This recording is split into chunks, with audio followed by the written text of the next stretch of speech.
Hello everyone, welcome to my class. Today is the second class, yes, of investment portfolio management, finance, FIN 505.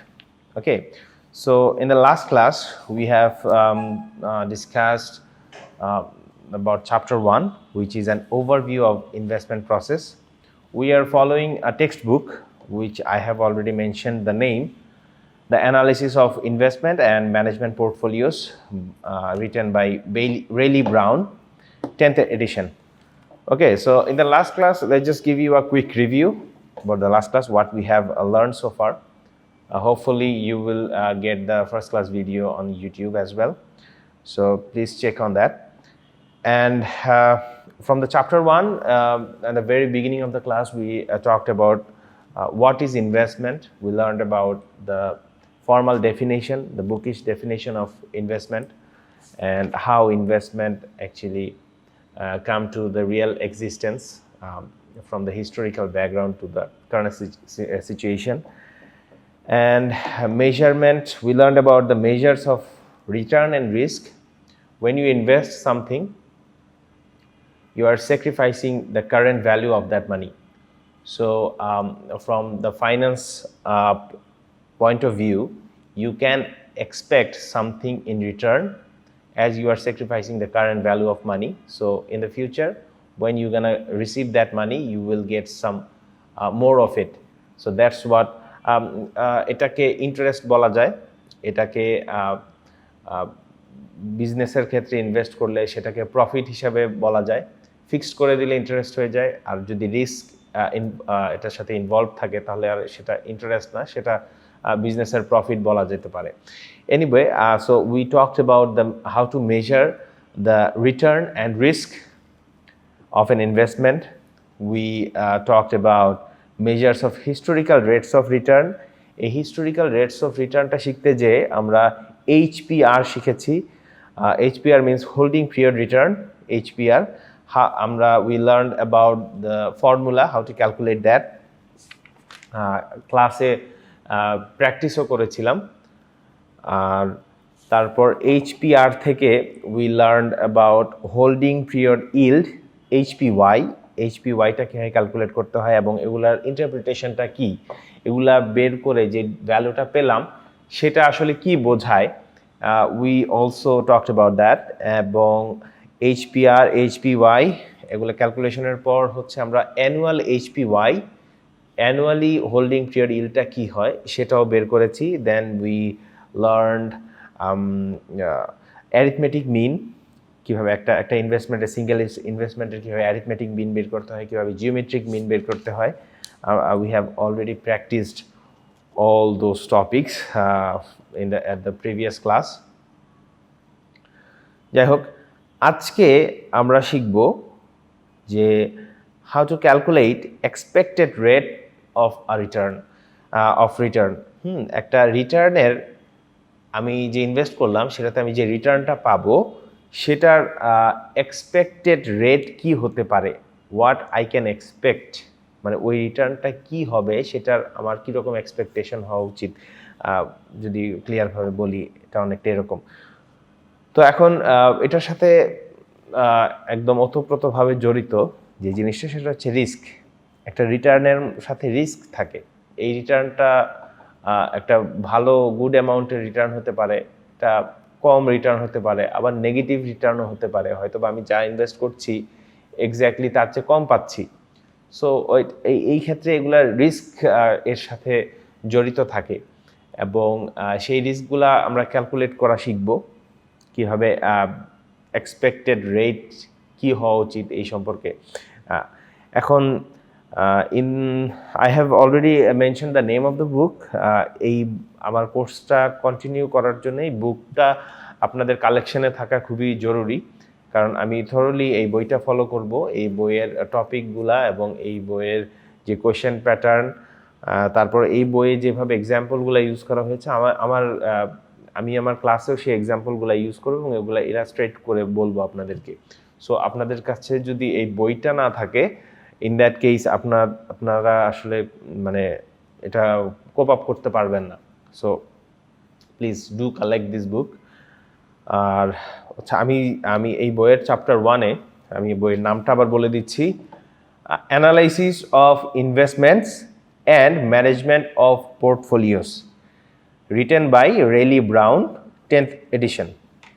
Okay, so আমি আছি এটার chapter 1-এ, page 9-এ। Okay, so এখানে আমি I am looking at the exhibit 1.1। এখানে একটা table দেয়া আছে, সেটা হচ্ছে computation of holding period yield for a portfolio. একটা পোর্টফোলিও, বিজনেস পোর্টফোলিও বলতে কি বোঝায়?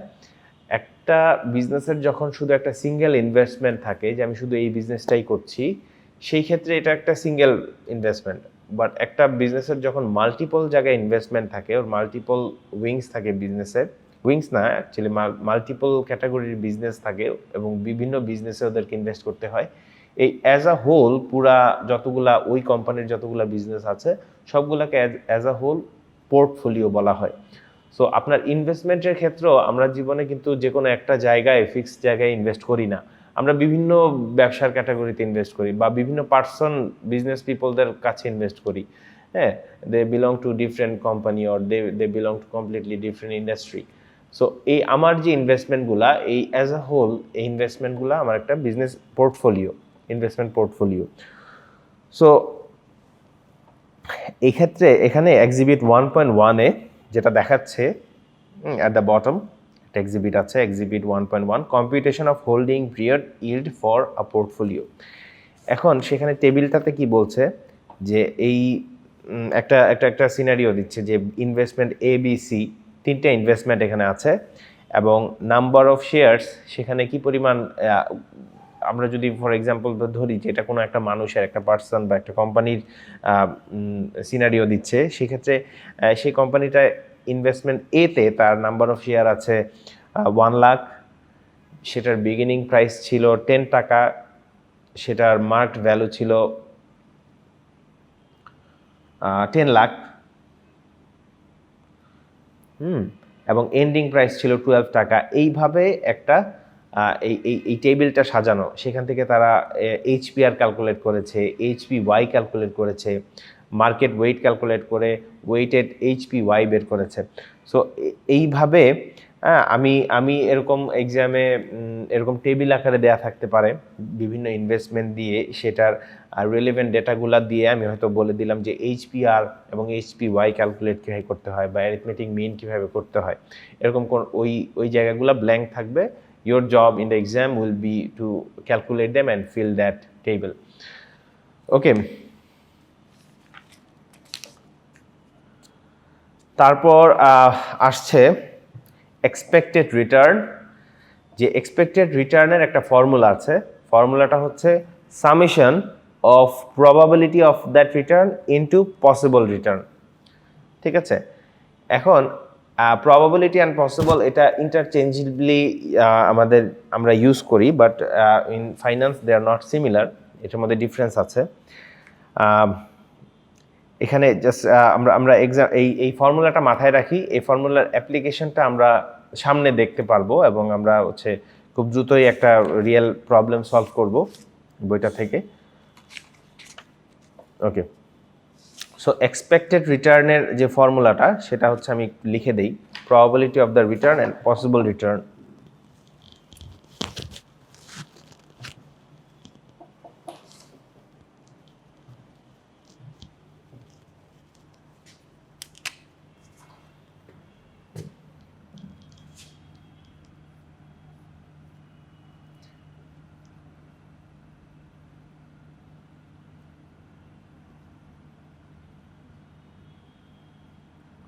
Expected return equals to summation of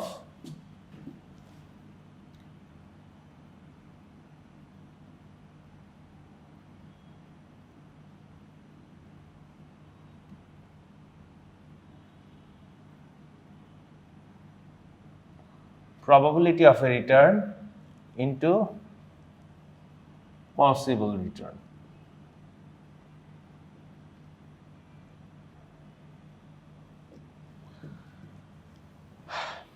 এই যত প্রত্যেকটা রিটার্নের যে পসিবল একটা রিটার্ন থাকে সেই রিটার্নটার সাথে ওই রিটার্নটা হওয়ার প্রবাবিলিটি কতটুকু সেটা মাল্টিপ্লাই করব এবং সবগুলার যত রিটার্নগুলো আছে আমার সবগুলো একসাথে যোগ করলে সাম আপ করলে আমরা এক্সপেক্টেড রিটার্নটা পাবো। ঠিক আছে, সো এটাই হচ্ছে ফর্মুলাটা, খুবই স্ট্রেট ফরওয়ার্ড ফর্মুলা। আমরা এখন একটা এক্সাম্পল দেখি, আশা করি আপনারা ফর্মুলাটা দেখতে পাচ্ছেন। আমি ছোট করে আবার ফর্মুলাটা লিখে রাখবো, ছোট করে যদি সাইডে লিখে রাখি, expected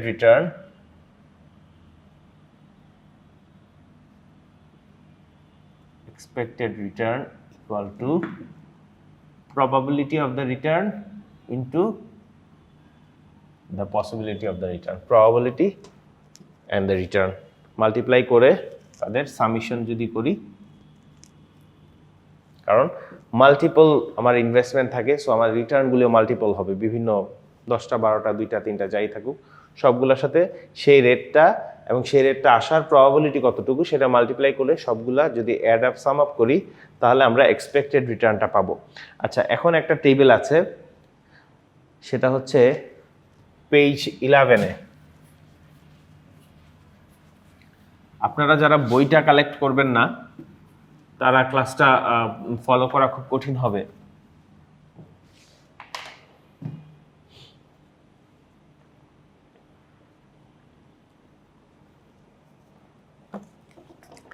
দেখুন এই টেবিলটাতে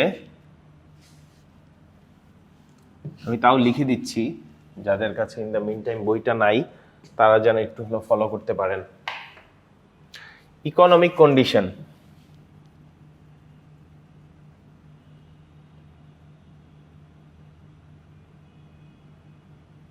ইকোনমিক কন্ডিশনটা হচ্ছে তার স্ট্রং ইকোনমি আছে, ফর এক্সাম্পল কোনো একটা কান্ট্রির বা কোনো একটা বিজনেসের স্ট্রং ইকোনমি আছে এবং কোনো ইনফ্লেশন নাই, কোনো একটা ইকোনমির, কোনো একটা কান্ট্রির মনে করেন ইকোনমিক ব্যবস্থাটা খুবই স্ট্রং এবং কোনো ইনফ্লেশন নাই, মুদ্রাস্ফীতি নাই আর কি। হ্যাঁ, সেই ক্ষেত্রে একটা ইনভেস্টমেন্টের ধরেন প্রবাবিলিটি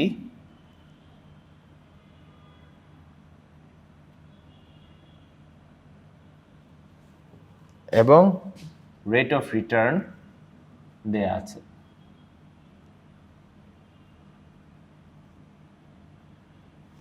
ওকে, স্ট্রং ইকোনমি, ইনফ্লেশন এগুলা দেয়া আছে যে এইখানে এই সিচুয়েশনে এই সিনারিওতে তার প্রবাবিলিটিটা হচ্ছে 0.15 বা 15%। একটা ইনভেস্টমেন্টে 15% ও একটা রেট আসার ওর প্রবাবিলিটি, এবং সেই রেটটা কত? 0.20। ঠিক আছে, এইটা ইটস গিভেন ডেটা। ধরেন আরেকটা ইকোনমি, সে হচ্ছে উইক, তার উইক ইকোনমি এবং তার ইনফ্লেশন ইজ অ্যাবভ অ্যাভারেজ, অ্যাভারেজের চেয়ে তার ইনফ্লেশনটা বেশি, সেখানেও এই ইনভেস্টমেন্টের রিটার্ন আসার প্রবাবিলিটি 15%, আর রেট অফ রিটার্ন মনে করেন -20.2, ওকে, -0.20। ওকে, তার মানে কি? তার মানে যেহেতু তার ইনফ্লেশন আছে, ইনফ্লেশনের কারণে তার রেট অফ রিটার্ন যা দিচ্ছি তার চেয়ে কমে যাচ্ছে, কারণ মুদ্রার ভ্যালু কমে যাচ্ছে। মানি 100 টাকার ভ্যালুটা 2 বছর আগে যা ছিল 2 বছর পরে 100 টাকার ভ্যালুটা সেম নাই, কারণ মুদ্রার ভ্যালু কমে যাচ্ছে। ঠিক আছে, সেই ক্ষেত্রে সেটাই তো ইনফ্লেশন। সেই ক্ষেত্রে রেট অফ রিটার্নটার ভ্যালুটা তার সামহাও কমে গেছে, -20% or -0.20, whatever you say. ঠিক আছে, আর আরেকটা সিনারিও দেয়া আছে যে নো মেজর চেঞ্জেস,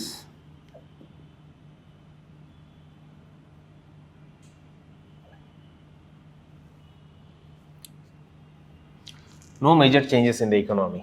ঠিক আছে, সেইখানে আমার ধরেন এই রেট আসার প্রবাবিলিটি হচ্ছে 70% বা 0.70, আর রেট অফ রিটার্নটা কত? 0.10।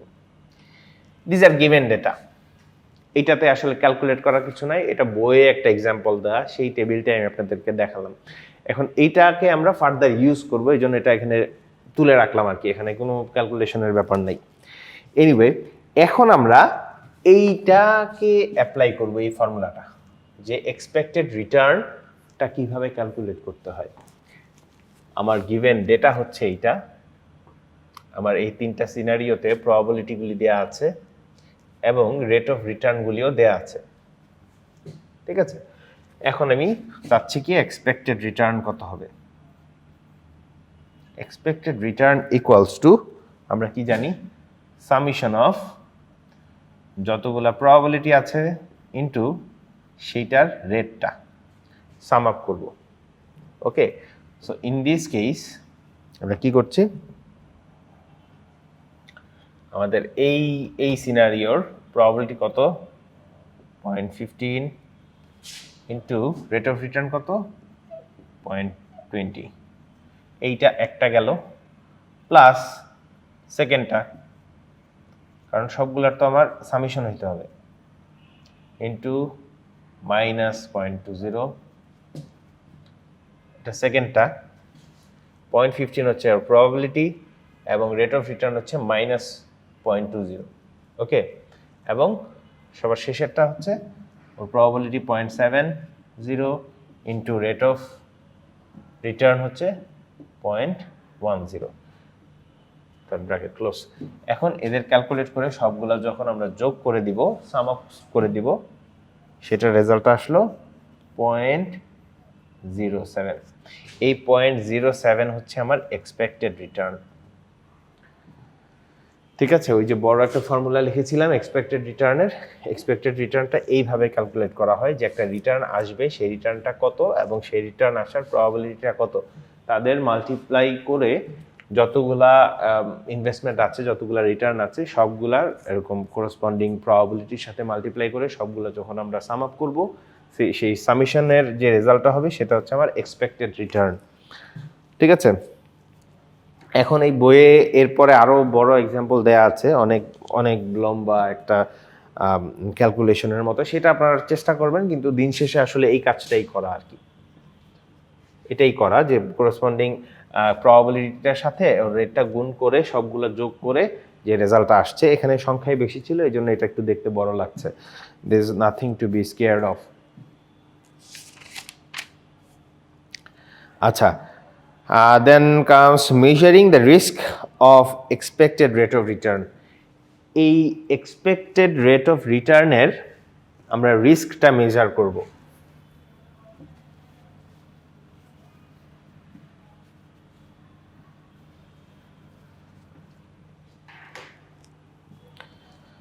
ঠিক আছে, এখন আমরা এই রিস্কটা মেজার করার জন্যে, আচ্ছা এই টেবিলটা থাকুক বিকজ আই নিড ইট, আমরা এখন শিখছি measurement of risk.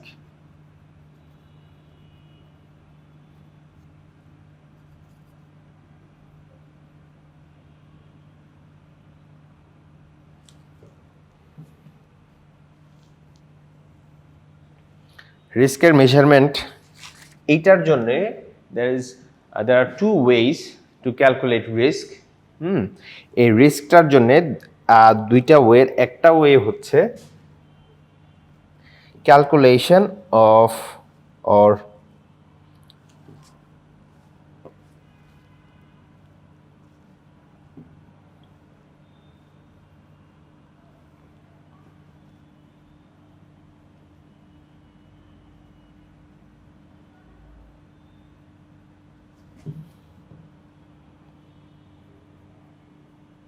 Calculation of variance, variance কীভাবে ক্যালকুলেট করতে হয় সেটা, এবং ক্যালকুলেশন অফ স্ট্যান্ডার্ড ডেভিয়েশন।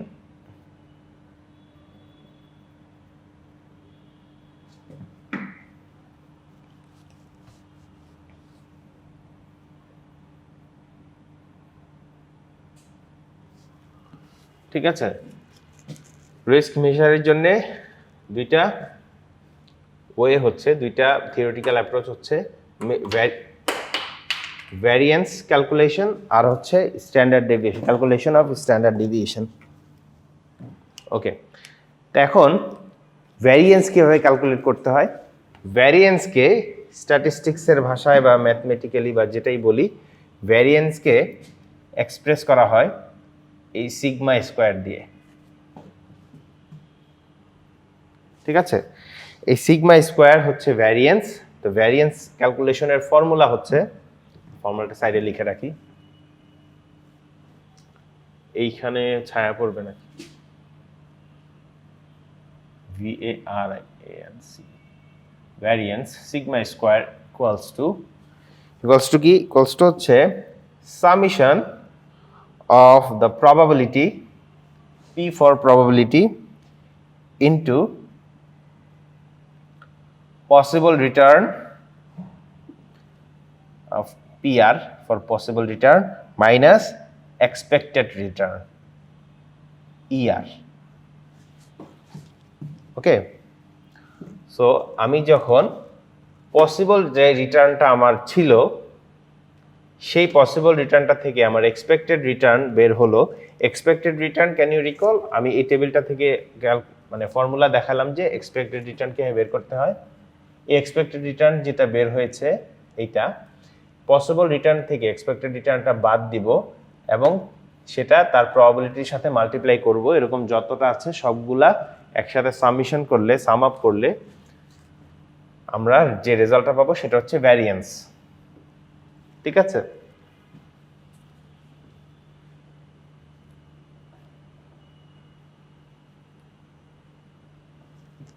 ওকে, এটা গেল variance. Then comes standard deviation.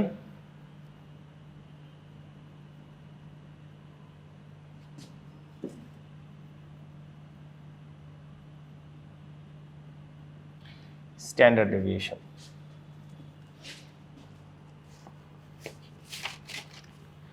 এই স্ট্যান্ডার্ড ডেভিয়েশনটা হচ্ছে শুধু সিগমা। ঠিক আছে, তার মানে এই ভ্যারিয়েন্সের রেজাল্টটাকে যদি আমরা রুট ওভার করি আমরা স্ট্যান্ডার্ড ডেভিয়েশন পেয়ে যাই, অথবা সামহাউ যদি আমরা স্ট্যান্ডার্ড ডেভিয়েশনটা ক্যালকুলেট করতে পারি, কোশ্চেনে যদি আমাদের আস্ক করে যে ভ্যারিয়েন্স কত, আমরা স্ট্যান্ডার্ড ডেভিয়েশনটাকে স্কোয়ার করলে আমরা ভ্যারিয়েন্স পেয়ে যাব। ঠিক আছে, এটা অ্যানাদার ওয়ে অফ ডুইং। আর আমরা এখন হচ্ছে এই টেবিল থেকে দেখব যে কিভাবে স্ট্যান্ডার্ড ডেভিয়েশন, কিভাবে ভ্যারিয়েন্সগুলো ক্যালকুলেট করতে হয়। ঠিক আছে, স্ট্যান্ডার্ড ডেভিয়েশন হচ্ছে যেটা মাত্রই বললাম, এক্স্যাক্টলি এই ফর্মুলাটাই, probability into possible return PR minus expected return, then একদম সেম ফর্মুলা, জাস্ট স্ট্যান্ডার্ড ডিভিশনের ক্ষেত্রে এখানে একটা রুট আসবে। ঠিক আছে, সো এই ফর্মুলা দেখে এত ভয় পাওয়ার কিছু নাই। ও আচ্ছা, আই মেড আ মিস্টেক, সেটা হচ্ছে এই ভ্যারিয়েন্সের এই possible return PR minus ER এর উপর একটা স্কোয়ার থাকবে। ঠিক আছে, ওকে, দ্যাটস ইট।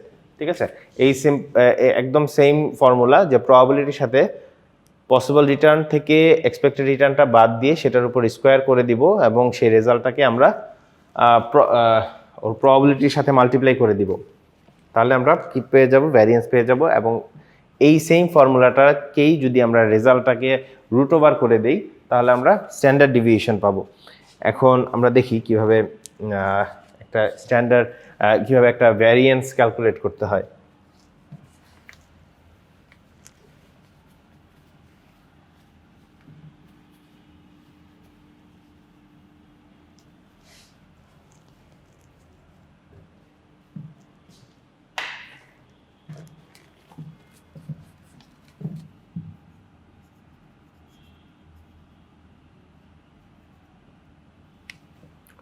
ওকে, ভ্যারিয়েন্সের ফর্মুলা আমরা কি শিখলাম,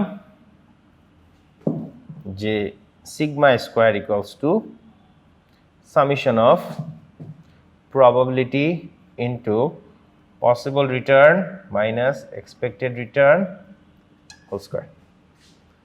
ঠিক আছে, এই গিভেন টেবিলটা থেকে আমরা এই টেবিলটার ভ্যারিয়েন্স ক্যালকুলেট করি। আসেন, ওকে, ফার্স্ট অফ অল এটার প্রবাবিলিটি কত, 0.15 আচ্ছা এটা মুছে ফেলেছি। এইটার যে এক্সপেক্টেড রিটার্নটা বের করেছিলাম ইয়ার এক্সপেক্টেড রিটার্নটা ছিল কত ছিল 0.07। আমরা যে কিছুক্ষণ আগে এক্সপেক্টেড রিটার্ন বের করলাম একটা বড় ফর্মুলা দিয়ে এই টেবিলটা থেকে, সেটার এক্সপেক্টেড রিটার্নের ভ্যালুটা ছিল 0.07। সেইটা আমরা এখন এই ফর্মুলাতেও আমরা ইউজ করব ভ্যারিয়েন্স ক্যালকুলেশনের জন্য। তা এখন আমার প্রবাবিলিটি হচ্ছে 0.15 ইনটু আমার পসিবল রিটার্ন কত ছিল 0.20 মাইনাস এক্সপেক্টেড রিটার্ন কত ছিল 0.07 whole square multiplied to the corresponding probability. ঠিক আছে, এইটা একটা গেল, প্লাস সেকেন্ডটার প্রবাবিলিটি কত ছিল 0.15